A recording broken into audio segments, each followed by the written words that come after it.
রাত ৩টা বাবা কল দিয়ে বলল, তোমার মাকে এই মাত্র খুন করে এসেছি, আমিও আত্মহত্যা করব, যদি পারিস তাহলে আমাকে ক্ষমা করে দিস। সকালে এসে আমাদের লাশ দুটো দাফন করার ব্যবস্থা করিস। এই পৃথিবীতে তুই একা হয়ে গেলি, চিন্তা করিস না, দূরের ওই আসমান থেকে তোকে আশীর্বাদ সর্বদাই করব। আমি কান্না জড়িত কণ্ঠে বললাম, বাবা তুমি এসব কি বলছো? মাকে কেন খুন করছো? আমি তো কোনো কিছুই বুঝতে পারছি না, নাকি মজা করছো? আমার কথার উত্তরে আব্বু বলল, বেশি কথা বলে সময় নষ্ট করব না, তোর মা এতক্ষণে পরপারে অনেক দূর চলে গেছে, আর আমি এখন আত্মহত্যা করে তার সঙ্গে হাঁটতে শুরু করব, না হলে সে হারিয়ে যাবে। আমি বললাম, বাবা প্লিজ মায়ের কাছে ফোনটা দাও, আমি তার সাথে কথা বলবো। বাবা বলল, সে তো গলা কাটা অবস্থায় নিশ্চুপ হয়ে ঘুমিয়ে আছে, তুই সকালবেলা তাড়াতাড়ি গ্রামের বাড়িতে চলে আয়। আমাদের দুটো লাশ নিয়ে পুলিশ পোস্টমর্টম করে কাটাছেঁড়া যেতে না করে বলে ফোনটা কেটে গেল। সঙ্গে সঙ্গে বাবার নাম্বারে আরো কল দিলাম, কিন্তু মোবাইলটা বন্ধ। মায়ের নাম্বারে কল দিলাম, রিং হচ্ছে কিন্তু রিসিভ হচ্ছে না। বিছানায় বসে কান্না করতে লাগলাম। আমার রুমমেট তহিদ ঘুম থেকে লাফ দিয়ে উঠে আমার কাছে এলো। আমি তাকে সবকিছু খুলে বললাম, আর সে বলল বাড়ির পাশে কারো কাছে ফোন দিয়ে খবর নিতে। সঙ্গে সঙ্গে চাচাতো ভাই মনিরুলের কাছে কল দিলাম। প্রায় 5 বার কল করার পর চাচাতো ভাই ঘুম ঘুম জড়িত কণ্ঠে বলল, কিরে লিমন, এত রাত কেউ কি কল করে নাকি জরুরি কিছু? আমি কান্না করতে করতে বললাম, মনির ভাই আমাদের বাড়িতে গিয়ে একটু দেখে আসো বাবা মা কেমন আছে। মনির ভাই বলল, কেন, চাচা আর চাচির কি হয়েছে? আমি বললাম, বাবা নাকি মাকে খুন করছে, আর সেও নাকি আত্মহত্যা করবে। আমাকে ফোন দিয়ে এসব বলে কল কেটে দিছে। আমি তো শহরে আছি, তাই তুমি একটু যাবে? মনির ভাই বলল, কি বলিস, আমি এক্ষুনি যাচ্ছি। হাই আল্লাহ, চাচা কেন চাচিকে খুন করবে? আমি বললাম, তুমি একটু তাড়াতাড়ি যাও, আর গিয়ে আমাকে একটু কল দিয়ে জানিও। আমি বরং ততক্ষণ সবকিছু গুছিয়ে রওনা দিচ্ছি, প্লিজ তাড়াতাড়ি যাও। মনির ভাই বলল, আচ্ছা ঠিক আছে। আমি খাট থেকে নেমে তাড়াতাড়ি প্যান্ট শার্ট পরা শুরু করছি। তৌহিদ ভাই কি করবে বুঝে উঠতে পারছে না, আমাকে বলল, আমিও তোর সঙ্গে যাব। আমি বললাম, তুই কেন যাবি? তৌহিদ ভাই বলল, সত্যি সত্যি যদি চাচা চাচির বিপদ হয়ে যায় তবে তো। আমি বললাম, প্লিজ এসব বলিস না, পৃথিবীতে আমার বাবা মা ছাড়া কেউ নাই। তখন তৌহিদ ভাই বলল, আচ্ছা মাথা ঠান্ডা কর আর চল তাড়াতাড়ি। রুম থেকে বের হয়ে রাস্তায় হাঁটছি, কোনো ধরনের গাড়ি দেখতে পাচ্ছি না। মেন রাস্তার দিকে একটু গিয়ে কিছু একটা পাওয়া যেতে পারে, তাই সেদিকে হাঁটা শুরু করছি। বাস স্টপে এসে একটা মাহিন্দার পেলাম। রাতের বেলা এই দুইটা গাড়ি একটু বেশি চলে জানতাম, তাই উঠে বসে পড়লাম। মাহিন্দারের মধ্যে বসা অবস্থায় মনির ভাই কল দিয়েছিল, কল রিসিভ করলাম। হ্যাঁ মনির ভাই বলো। তখন মনির ভাই বলল, লিমন তোদের রুমের দরজা তো ভিতর থেকে বন্ধ করা, ভিতরে বাতি জ্বলে, কিন্তু ডাকাডাকি করলাম কোনো শব্দ পাচ্ছি না, এখন কি করব? আমার মাথায় কাজ করছে না। আমি বললাম, মনির ভাই আপনি দরজা ভেঙে ভিতরে প্রবেশ করুন, তাড়াতাড়ি করুন মনির ভাই। তখন মনির ভাই বলল, সত্যি সত্যি যদি তেমন কোনো কিছু হয়ে যায় তাহলে তো পুলিশ ঝামেলা করবে, কারণ পুলিশ শুধু বলবে কেন আমি দরজা ভেঙে ভিতরে প্রবেশ করছি। আমি বললাম, না কিছু হবে না। আমি তখন বলবো, আমি নির্দেশ দিয়েছি আপনাকে দরজা ভাঙার জন্য। মনির ভাই বলল, আচ্ছা ঠিক আছে। কল কেটে দিয়ে একটা অস্থিরতার মধ্যে হতাশা কাজ করছে আমার ভিতরে ঢুকে তারা কি খবর দেই সেটা অনুমান করতেই কষ্ট হচ্ছে। আর আমার বাবা মায়ের মধ্যে তো কোনো সময় কোনো রাগারাগি দেখিনি, তাহলে কেন তারা এরকম করবে? মিনিট 10 পর মনির ভাই কল দিল। কাপা কাপা গলায় বলল, লিমন তুই কোথায়? আমি চিৎকার করে বললাম, মনির ভাই আমি গাড়িতে আছি, কিন্তু বাবা মা ঠিক আছে তো? মনির ভাই বলল, কিছু ঠিক নেই লিমন, চাচা চাচি দুইজনে লাশ হয়ে গেছে। লিমন তুই তাড়াতাড়ি আয়, তোর বাবা মা যে এই দুনিয়ায় নেই। আমি তখন একটা চিৎকার করে আর কিছু বলতে পারি নাই। তৌহিদ ভাই আমাকে শক্ত করে জড়িয়ে ধরল। মাহিন্দারের মধ্যে 2 জন যাত্রী ছিল, তারাও কৌতূহল দৃষ্টিতে তাকিয়ে রইল। রূপসা নদীর ঘাটে গিয়ে কোনো গাড়ি পাওয়া যাচ্ছে না। কিছুক্ষণ পর তৌহিদ ভাই বলল, আমাদের বন্ধুর একটা প্রাইভেট বাইক আছে, তাকে কল দিয়ে আসতে বলবো। আমি বললাম, আচ্ছা চেষ্টা করো। মনির ভাই আমার কথা মতো পারভেজকে বলল। পারভেজের বাসায় ঠুকপাড়া কবরস্থানের কাছেই। সে শুনেই সঙ্গে সঙ্গে বাইক নিয়ে বের হয়ে এলো। আধা ঘন্টা পর সে যখন আমাদের কাছে এসে পৌঁছায়, তখন 3 জন মিলে রূপসা ব্রিজের দিকে যাচ্ছি। আমাকে মাঝখানে বসিয়ে তৌহিদ ভাই আমাকে শক্ত করে জড়িয়ে ধরে রেখেছে। পারবে যতটা সম্ভব সাবধানে বাইক চালাচ্ছে। ফিরোজপুরের গ্রামের বাড়িতে যখন পৌঁছালাম তখন দিনের আলো ফুটতে শুরু করছে। এর মধ্যে আমাদের ভারী ভর্তি মানুষের আনাগোনা দেখা যাচ্ছে। ভোররাত থেকে যারা শুনছে তারা সকলে চলে এসেছে। থানা থেকে পুলিশ এখনো আসেনি, তাই লাশ ঠিক সেভাবেই পড়ে আছে। বাবা মারে শোয়ার করে ফ্লোরে গলা কাটা মরদেহ অবস্থায় পড়ে আছে আমার প্রিয় মা। তার কাছে গলা কাটা অবস্থায় পড়ে আছে আমার বাবা, আর বাবার হাতে একটা ছুরি। দেখেই মোটামুটি বোঝা যাচ্ছে বাবা নিজেই নিজের গলা কেটে ফেলছে। প্রশ্ন হচ্ছে কেন, কিসের জন্য?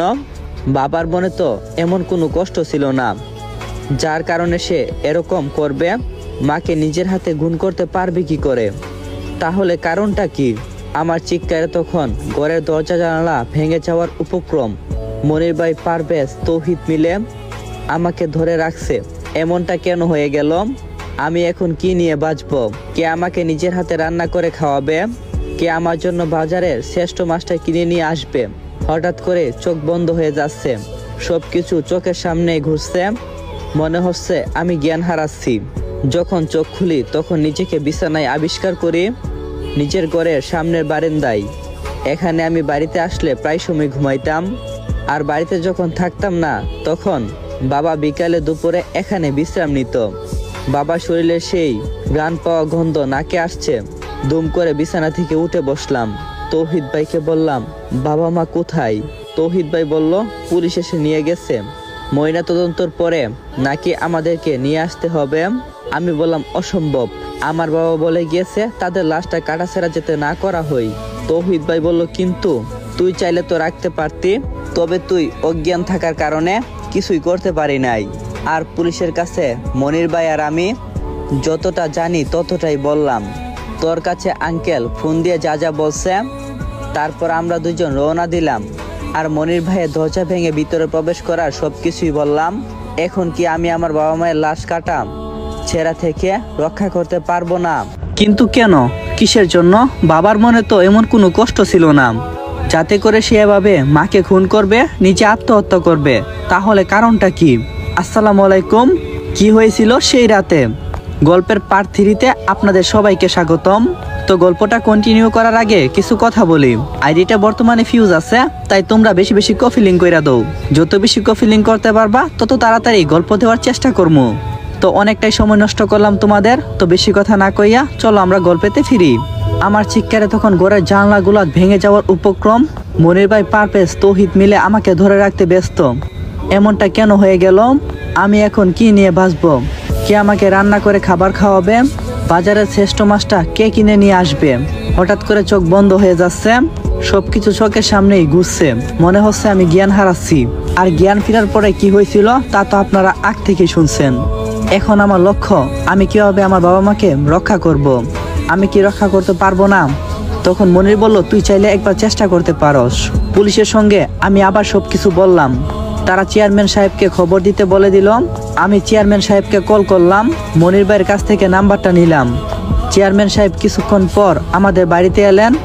তারপর আমি তাকে বললাম যে বাবা মায়ের লাশটা ময়নাতদন্তের দরকার নেই। তিনি বললেন যে ঠিক আছে, আমি এমপির সাথে কথা বলছি আর থানায় বলে দিচ্ছি। মানসিকতার এতটা খারাপ অবস্থা, তবুও অনেক ঝামেলার মধ্যে বাবা মায়ের লাশটা ময়নাতদন্তের হাত থেকে রক্ষা করলাম। কিন্তু মনের মধ্যে সেই প্রশ্ন ঘুরছে, বাবা কেন এমনটা করলো? মাগরিবের কিছুক্ষণ আগেই বাবা মায়ের লাশটা দাফন করা শেষ হয়ে গেছে। বাড়ি থেকে বের হয়ে গেটের কাছে রাস্তার পাশে ডান হাতে দিকে একটু ফাঁকা জমি আছে। বছর খানিক আগে একদিন সেখানে কিছু সুপারি গাছের চারা রোপণ করা হয়েছিল। সে সময় মা আমাকে বলছিল, তোর বাবা আর আমি মারা গেলে আমাদেরকে এখানে দাফন করে দিস। লিমন, আমরা তো মানুষ বেশি নই, তুই বাড়ি থেকে বের হবার সময় আমাদেরকে কবরের সামনে সালাম দিয়ে বের হতে পারবি। আর যখন বাড়িতে ফিরবি তখনও আমাদেরকে সালাম দিয়ে বাড়িতে প্রবেশ করবি। এই রাস্তা দিয়ে যখন মসজিদের ইমাম বা কোনো ভালো মানুষ হেঁটে যাবে তখন তারা আমাদের জন্য দোয়া করবে। আমি সেদিন হেসেছিলাম, কারণ আমার বিশ্বাস ছিল আমার বাবা মা এখনো অনেক দিন বাঁচবে। কারণ পৃথিবীর সকল সন্তানেরা চাই তাদের বাবা মা যেন চিরকাল বেঁচে থাকে। মায়ের শেষ কথা অনুসারে সেখানে কবর দিলাম তাদেরকে। এখন আর চোখ দিয়ে পানি বের হচ্ছে না। দাপন কাজ শেষ করে সবাই চলে গেল। শুধু আশেপাশের মানুষ কিছু আছে মনির ভাই বারবার আমার কাছে বসে কান্না করছে। বাবা তাকে খুব পছন্দ করতাম। পাশের ঘরের প্রতিবেশী এক চাচি আমার মাথায় তেল দিয়ে কপালে আর মুখে হাত দিয়ে আদর করে বলল, এভাবে ওরা চলে যাবে কখনো ভাবিনি। বাবা, যা হয়ে গেছে তা তো হয়েই গেছে, মনকে শক্ত করো, আমরা তো আছি। সারাদিনে মোবাইল বের করার সুযোগ হয়নি। সেই যে সকালবেলা পকেটে রেখেছি, এভাবে পকেটে পড়ে আছে। বের করে দেখি মোবাইল বন্ধ হয়ে গেছে। চালু করতে গিয়ে দেখি চার্জ আছে। তাহলে মনে হয় চাপ লেগে বন্ধ হয়েছে, কারণ মোবাইলের ব্যাটারি একটু লুজ, তাই মাঝে মাঝে ধাক্কা লেগে বন্ধ হয়ে যায়। কাগজ দিয়ে জাম করে রাখি। মোবাইল চালু করলাম, তারপর কল লিস্টে গিয়ে বাবার নাম্বারের দিকে তাকিয়ে রইলাম। গতকাল রাতেও এ সময় খাবার খেয়ে বাবার সাথে কথা বলছিলাম। মাত্র 40 ঘন্টা। ইচ্ছে করে চোখ দিয়ে পানি পড়ে গেল। খুব মনে পড়ছে বাবা আর মাকে। হঠাৎ করে চোখ গেল উপরের মেসেজের চিহ্নর উপরে। মেসেজ অপশনে গিয়ে দেখি অনেকগুলো মেসেজ। সচরাচর সিম কোম্পানি অজস্র অপ্রয়োজনীয় মেসেজের জন্য এখন মেসেজ বক্স চেক করি না, তাই ডিলিট করতাম। কিন্তু সেগুলোর মধ্যে বাবার নাম্বার দিয়ে একটা মেসেজ দেখে অবাক হলাম। গতকাল রাত 2:53 মেসেজ এসেছে, আর বাবা আমাকে কল করছিল 3:09। মেসেজ পরে আমার হাত কাঁপছে। লেখা আছে, তোকে বাঁচাতে গিয়ে তোর মাকে খুন করলাম। এই মারতো 25 বছর সংসার জীবনে আমি কখনো যাকে একটা চোর মারিনি, তাকে একটু আগে নিজের হাতে জবাই করছি। এখন আমার নিজের গলাটাও কাটবো। ওরা সবাই এখন আমার চারদিকে দাঁড়িয়ে আছে। তোকে কল দিয়ে বাড়িতে আসার জন্য আমাকে বলছে। আমি সেই ফাঁকে তোকে কল না দিয়ে আগে মেসেজ দিচ্ছি। ওদেরকে বলছি যে তোর নাম্বার খুঁজে পাচ্ছি না, আমি নিরুপায়, তাদের সামনে বেশি কথা বলতে পারবো না, তাই মেসেজ করছি। আমি কল করে তোকে যদি বাড়িতে আসতে বলি তাহলে তুই আসবি না। খবরদার তুই আসবি না। কারা এসব করছে সেটা জানার দরকার নেই, কিন্তু তুই কোনোদিন গ্রামের বাড়িতে আসবি না বাবা, তাহলে ওরা যে তোকে খুন করে ফেলবে। আমি চাই না যে আমাদের মৃত্যুর প্রতিশোধ তুই নিস, তাই সেই খুনিদের নাম বললাম না। আমি আর তোর মা তোর জন্য জীবনটা দিয়ে গেলাম। আমাদের স্বপ্ন ছিল তুই অনেক বড় হবি রে। আমাদের স্বপ্ন তুই পূরণ করিস বাবা। আকাশে বসে দেখে যেন আমি আর তোর মা তোকে দেখে হাসতে পারি। বাবার মেসেজ দেখে শরীর কাঁপছে। আমি এই মেসেজ গতকাল দেখিনি। বাবা আমাকে গ্রামের বাড়িতে আসতে নিষেধ করছে, কিন্তু আমি তো না জেনে এসেছি। তাহলে কি এখন তারা আমাকে খুন করবে? কিন্তু তারা কারা, কেন খুন করবে? শেষ রাতের দিকে আমাদের ঘরে আগুন লাগিয়ে দেয় শত্রুরা। আমরা 3 জন তখন ঘুমাচ্ছিলাম। ঠিক তখনই তৌহিদ ভাই আগুন আগুন বলে চিৎকার করতে লাগলো। আচ্ছা, আরেকটু খুলে বলি। তৌহিদ ও পারভেজ 2 জনে মেসেজ পড়ে চমকে গেল। তৌহিদ আস্তে আস্তে কানে কানে বলল, এই কথা কাউকে কিছু বলিস না, কারণ এখন তোর আশেপাশে সবাইকে শত্রু মনে করতে হবে। মনির ভাইদের বাড়ি থেকে রাতের খাবার রান্না করে পাঠানো হয়েছে। তৌহিদ ও পারভেজ সেই খাবারই খেয়েছে। আমাকেও নিজের হাতে খাবার মুখে দিল। 2 লোকমা খেয়ে নিলাম। সমস্ত ঘরের মধ্যে বাবা মায়ের স্মৃতি রয়েছে। রাতে আমি, পারভেজ আর তৌহিদ ভাই একসাথে ঘুমিয়ে পড়লাম। মনির ভাইও থাকতে চেয়েছিল, কিন্তু আমরা তাকে নিষেধ করছি। আর রাত 10টার দিকে আমার স্কুলের শিক্ষক এসেছিলেন দেখা করতে। অনেক কিছু উপদেশ দিয়ে গেল। 20 থেকে 25 মিনিটের মতন ছিল, পরে বিদায় নিয়ে চলে গেছেন। কারা হতে পারে সেই আসামি? আমি তো কারো কোনো ক্ষতি করিনি, তাহলে কেন আমাকে মারার জন্য এত পরিকল্পনা? বাবা কেন আমাকে এসবে না জড়াতে বলল? পারভেজ বলল, লিমন তুই ঘুমানোর চেষ্টা কর বন্ধু, আমি আর তৌহিদ জেগে আসছি। যদি সত্যি কেউ তোদের শত্রু থাকে তাহলে অবশ্যই হামলা করতে পারে। আমি বললাম, কিন্তু কেন করবে এমন? আমার তো কোনো শত্রু নেই, আর তাছাড়া আমরা তো কারো কোনো ক্ষতি করিনি কোনোদিন। তৌহিদ বলল, দোষ, আজকাল ভালো মানুষদের ধ্বংস করার জন্য পৃথিবীতে অনেক খারাপ মানুষ আছে। নিশ্চয়ই এখানে অনেক বড় একটা ঘটনা আছে, তাই সেটা আমাদেরকে খুঁজে বের করতে হবে। আমি বললাম, কিন্তু বাবা তো আমাকে গ্রামে আসতে নিষেধ করছে, তাহলে কি বাবার শেষ অনুরোধ রাখতে পারবো না? তৌহিদ বলল, তুই নিজে গ্রাম ত্যাগ করবি, কিন্তু গোয়েন্দা মোতায়েন করতে হবে, আর তারা অবশ্যই এই রহস্যের উন্মোচন করতে সক্ষম হবে। তখন সবকিছু পরিষ্কার হবে। এরপর আমিও চুপ হয়ে শুয়ে পড়লাম। বাহিরেও ঘরের মধ্যে বিদ্যুতের বাতি জ্বলছে। মা বাবার কত স্মৃতি মনে পড়ে যাচ্ছে। চোখ বেয়ে মনের অজান্তে অগোচরে পানি পড়তে লাগলো। এভাবে কখন যে চোখ বন্ধ করে ফেলছি নিজেও জানি না। কিন্তু হঠাৎ করে তৌহিদ ভাইয়ের মুখে আগুন আগুন চিৎকার শুনে বই পেয়ে বিছানায় উঠে বসি। পারভেজ বলল, দোস্ত তাড়াতাড়ি বের হতে হবে, না হলে সবাই আগুনে পুড়ে মারা যাব। কিন্তু আমরা যখন দরজা খুলে বের হব ঠিক তখনই দেখি দরজা বাহির দিয়ে বন্ধ করা। 3টা দরজা দিয়ে বাহির হওয়ার চেষ্টা, কিন্তু সবগুলোই বাহির থেকে বন্ধ করা হয়েছে। গতকাল যে পিছনের দরজা ভেঙে মনির ভাই ভিতরে প্রবেশ করছিল, সেটা আজকে একদম ভালো করে পেরেক মেরে বন্ধ করে দিয়েছি। কিন্তু বাকি 2টা দরজা কারা বন্ধ করলো? আমাকে যারা খুন করতে চায় তারা কি এসব করছে? পশ্চিমের দিকে একটা নরবরে জানলা ছিল, যেটা এক ধাক্কা দিয়ে ভেঙে দিল পারভেজ। তারপর আমি, পারভেজ, তৌহিদ বের হয়ে গেলাম। আগুন সেই সময় প্রায় সমস্ত টিনের চালে ছড়িয়ে গেছে।